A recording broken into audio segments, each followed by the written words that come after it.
Bueno, la encuesta de IMARC y la situación del gobierno es uno de los temas políticos del día. Queremos ver distintas posiciones al respecto. Vamos a conversar con el analista político Juan Carvajal y con el decano de la Facultad de Gobierno de la Universidad del Desarrollo, Eugenio Guzmán. Juan, Eugenio, muchas gracias por acompañarnos hoy en CNN Chile. Hay una caída sostenida, lenta pero gradual, del apoyo al gobierno. Pierde 13 puntos en los últimos 4 meses. ¿Es algo normal para un gobierno en sus primeros meses o es un desgaste mayor del que uno podría haber previsto, Juan? Primero, no creo que haya normalidad en bajar o subir necesariamente en cualquier gestión de gobierno. Creo que pueden pasar ambas cosas. Con eso quiero decirte que no es normal que haya una tendencia a la baja. En segundo lugar, creo que cuando hay el carácter o la profundidad de reformas como las que se están desarrollando, junto a una serie de otros hechos, que algunos que son un poquito exógenos, como la desaceleración económica y algún clima, diría, de alta discusión política, indudablemente eso influye negativamente. Roberto. Eugenio, perdón. por favor. Mira, yo creo que... No, es que increíble esto que uno me llame Roberto. Mira, yo... A alguno puede haber. Mira, yo creo que... hay que ir un poco a analizar algunas de las causas, porque también acá no hay que exagerar las cosas, ¿no? O sea, está una baja, en el otro periodo mostraban, ¿no es cierto?, en el mismo documento, nosotros se mostraba que había tenido una alta y una baja y había caído posteriormente y están más o menos en niveles similares. Lo que hay que tratar de entender, o sea, aquí lo importante es cómo se interpreta, o sea, cuál es la causa de esta caída. ¿Ya? Y yo no tengo la impresión de que la causa o la caída sea solamente el tema de las reformas, creo que es un elemento, sino que tiene que ver también con factores más micro. O sea, te pongo un ejemplo.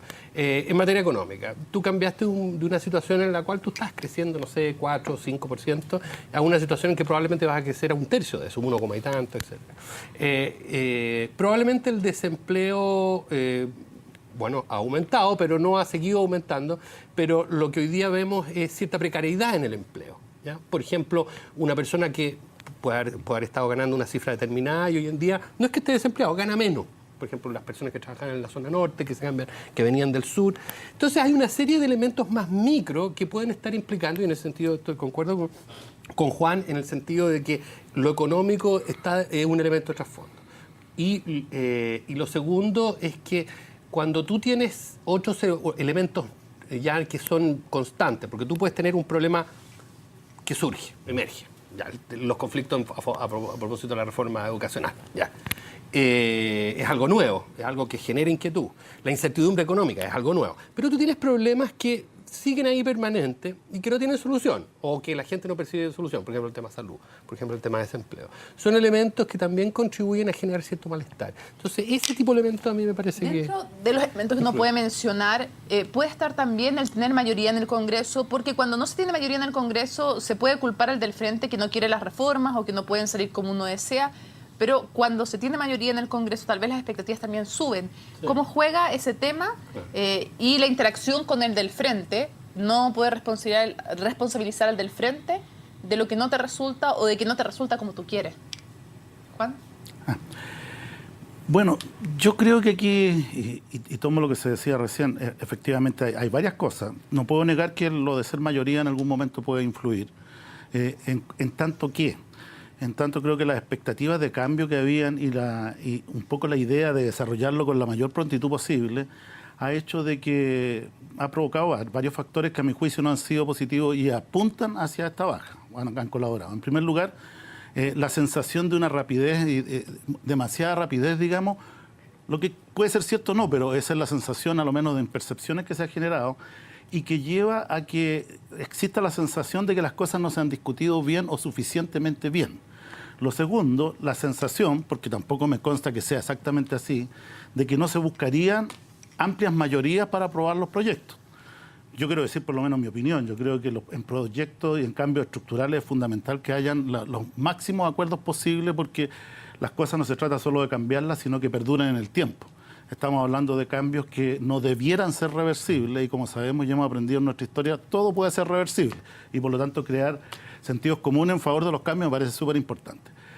Y lo tercero, creo yo, que ha colaborado y también puede influir ese factor, es que se ha desarrollado una discusión demasiado ideologizada y las personas, la gente común y corriente, lo que necesita saber es cuáles son exactamente los cambios que se vienen y cómo le llegan a ellos directamente. Y eso indudablemente tiene mucha influencia al momento de que se genere una percepción y que se genere una opinión en torno a la gestión de un gobierno.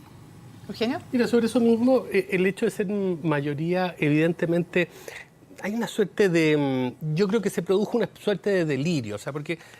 Y de la interpretación de que se hizo de respecto de esto de lo que era el programa, de lo en qué consistía. Es muy probable, aceptando la tesis de que la gente votó por el programa, yo tengo duda, la gente votó por muchas otras cosas, pero no por esto o por aquello. Bueno, el problema está que en democracia, si tú te pones a pensar, el responsable nunca es la gente. El responsable es el gobierno. ¿Ya? Entonces, obviamente, la gente puede haberse hecho algunas expectativas y esas expectativas hoy día parecen más febles o la gente dice, mire, ¿sabe qué más? No me está gustando esta cuestión. Mira, te pongo un ejemplo. Cuando tú ves en el tema de educación, mira los meses en que estamos. Todos los que son padres saben que estos los meses a partir de octubre, ¿no es cierto?, son los meses en que hay que inscribir a los niños al colegio, hay que buscarles otros colegios. Bueno, y se van generando ciertas como... situaciones de incertidumbre en sectores de clase media, por ejemplo. Entonces, obviamente, ese elemento yo creo que incide de manera significativa. O sea, el creer que siendo mayoría se pueden hacer todas las cosas y además una estrategia equivocada. O sea, imagínate que hay 63 proyectos hoy en día en carpeta de reforma o de cambio. O sea, es una velocidad... si tú tratas de imprimirle esa velocidad y es como tratar de comprimir gas, lo puedes licuar el gas, pero el problema está en que el receptáculo te resista y en ese sentido yo creo que ese exceso de incorporar elementos no ha resultado bien. Ahora, se ha hablado mucho de la clase media y lo mencionabas también, Eugenio, el tema de la clase media que, por ejemplo, puede sentirse de alguna manera inquieta por el tema de la reforma educacional. Pero cuando uno ve los datos de esta DIMARC, lo que más llama la atención es que cae mucho en el estrato bajo la aprobación a la presidenta, cae 8 puntos, y el nivel socioeconómico bajo, que tradicionalmente ha sido su punto más fuerte, cae al 46%. ¿Qué estará pasando en esos grupos de la población? Siempre los que más cercanos han sido a la presidenta Bachelet, los que le han dado la base de su respaldo, que hoy aparentemente también ven con cierta inquietud lo que está ocurriendo. Bueno, dos premisas que creo que son importantes. Esto que se repite siempre, pero no hay que olvidar que las encuestas son reflejos de una situación, de una coyuntura momentánea, y por lo tanto pueden o empeorar o mejorarse mucho más, pero están sujetas a los cambios.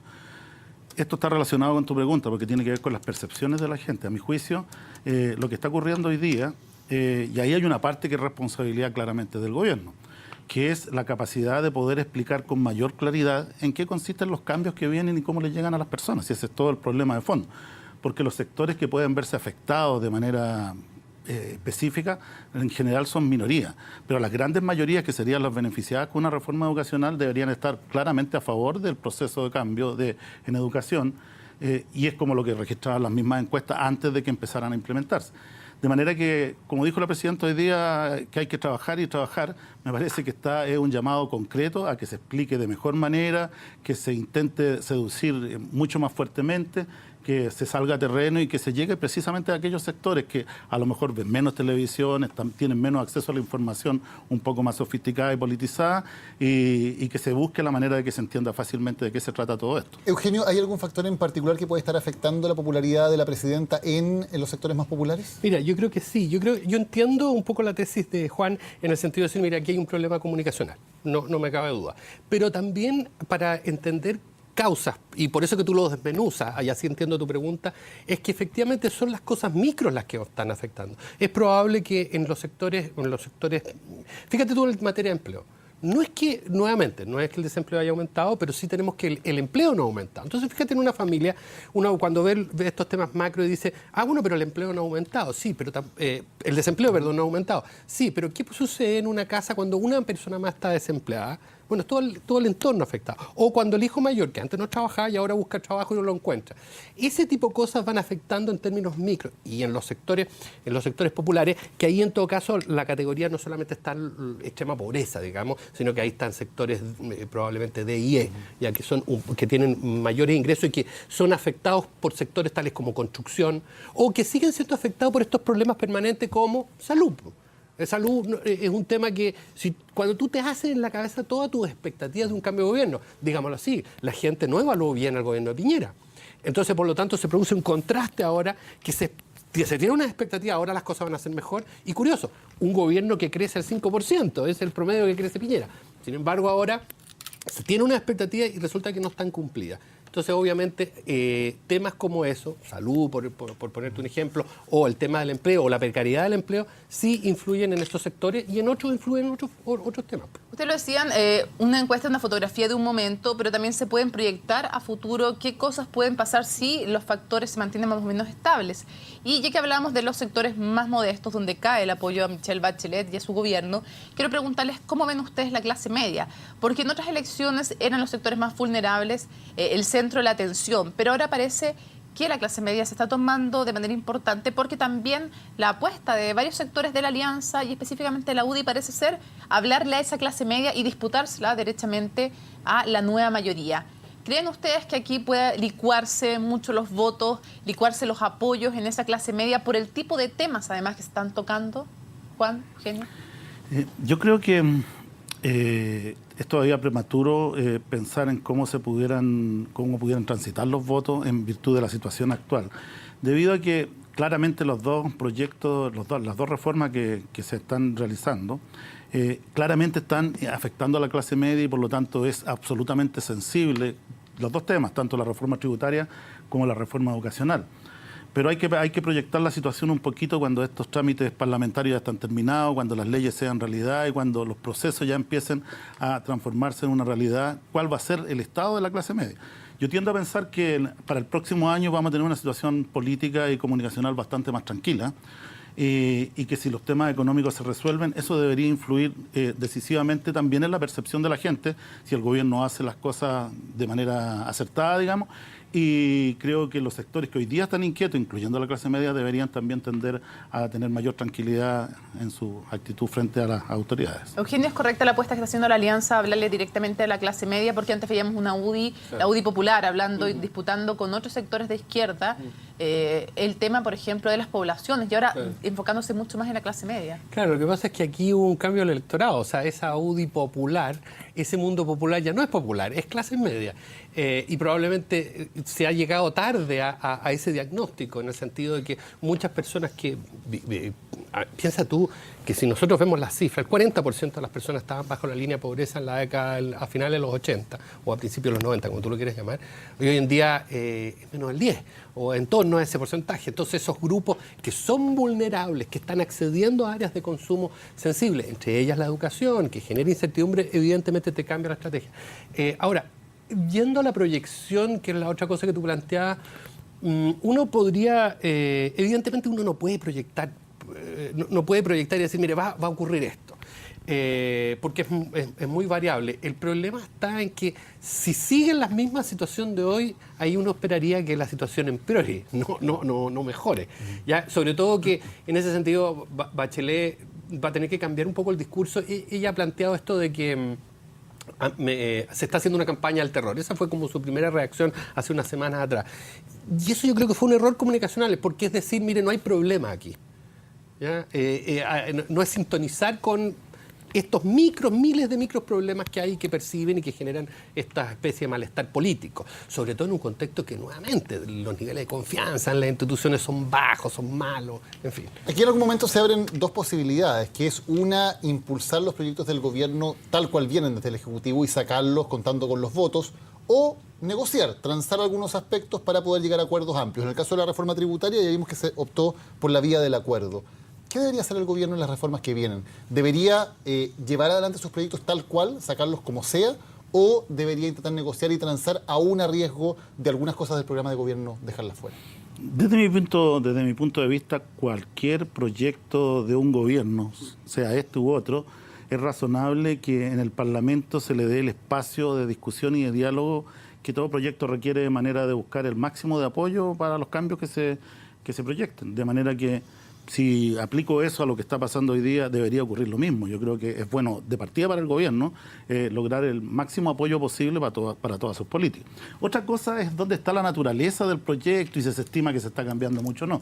Pero esos son otros problemas, digamos. Para mí lo fundamental es que en política gubernamental el objetivo siempre debe ser gobernar para las grandes mayorías y ojalá contar con el máximo apoyo de las grandes mayorías. Eugenio, ¿cómo evalúan los votantes el tema de los acuerdos? ¿Lo evalúan como acuerdos populares lejos de la gente o lo evalúan como algo positivo que la clase política se ponga de acuerdo en los proyectos?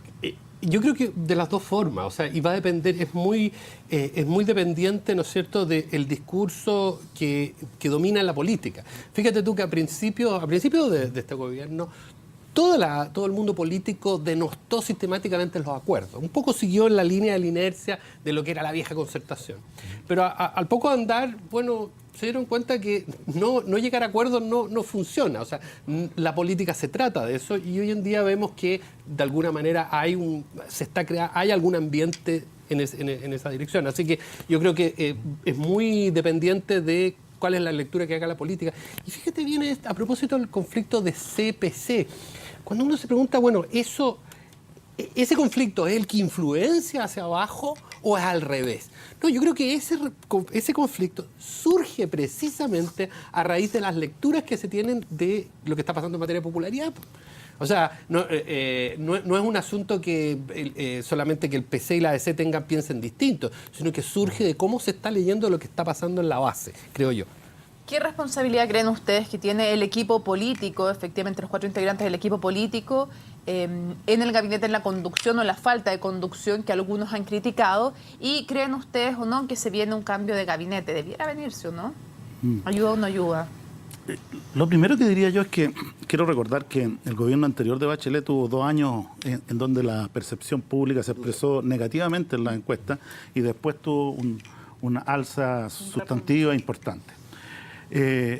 Quiero decir esto porque este gobierno no se puede entender con las claves de los anteriores, entre otras cosas porque hay una alianza que se ha generado que es inédita en la historia de Chile. Por primera vez se juntan polos como, no, en realidad no es un polo, pero quiero decir 2 puntos de vista muy distintos como la democracia cristiana y el Partido Comunista.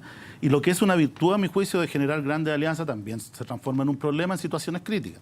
Y los temas que se están discutiendo yo creo que se están haciendo a la luz de demandas que eran bastante históricas y necesarias de resolver en Chile y eso hace que las discusiones tiendan a ser más duras y más críticas. Y aquí entro al punto que tú preguntabas. Va avanzando En minutos, los momentos en que se ideologizan, en los momentos en que se ideologizan, por supuesto que entra en una dificultad difícil de resolver y por supuesto que ahí la voz del gobierno y la conducción del gobierno es importante. ¿Y cómo lo evalúan? Y si cree uno que tiene que haber un cambio de gabinete, ¿de quiénes? Es que lo que pasa es que los cambios de gabinete, yo creo que tiene que haber indudablemente correcciones en la conducción porque es un llamado a atención la encuesta, y no solo esta, la tendencia que se viene desarrollando. Ahora, es distinto pensar en un cambio de gabinete o no, porque yo creo que eso tiene otras variantes. No, quiero decirte que no solamente un cambio de gabinete resuelve este problema. Eugenio, ¿tiene que haber cambio de gabinete, no? ¿Qué responsabilidad hay ahí? ¿Qué Mira, posibilidad de cambio? es curioso que cuando surge el caso Contreras, ¿no es cierto?, del embajador Contreras, toda la opinión pública, incluso el propio Partido Comunista, acuérdense de Tellier, dice, bueno, se resignan a que va a haber cambio de embajador, y sin embargo Bachelet lo confirma. Eso habla un poco, y quizás a esta altura va a tener que ser psicología política más que otra cosa, en el sentido de, bueno, ¿qué está pensando la presidenta Bachelet en este respecto? Yo me temo que ella va a ser mucho más reticente a cambio de gabinete, es una hipótesis, dado que en su primer gobierno ella entraba como mucho más temerosa, hoy día aparece como con mucho más fuerza. El único problema es que en el primer periodo efectivamente a ella le va mal, como dice Juan, y después le va muy bien en términos de popularidad, pero no traspasa al gobierno. Y hoy en día la gran interrogante, probablemente el gran fantasma, es que pueda repetirse lo mismo. No lo sabemos, dado que la derecha también está bastante afectada. Eugenio Guzmán, Juan Carvajal, muchas gracias por habernos acompañado hoy en CLN Chile. Muchas gracias.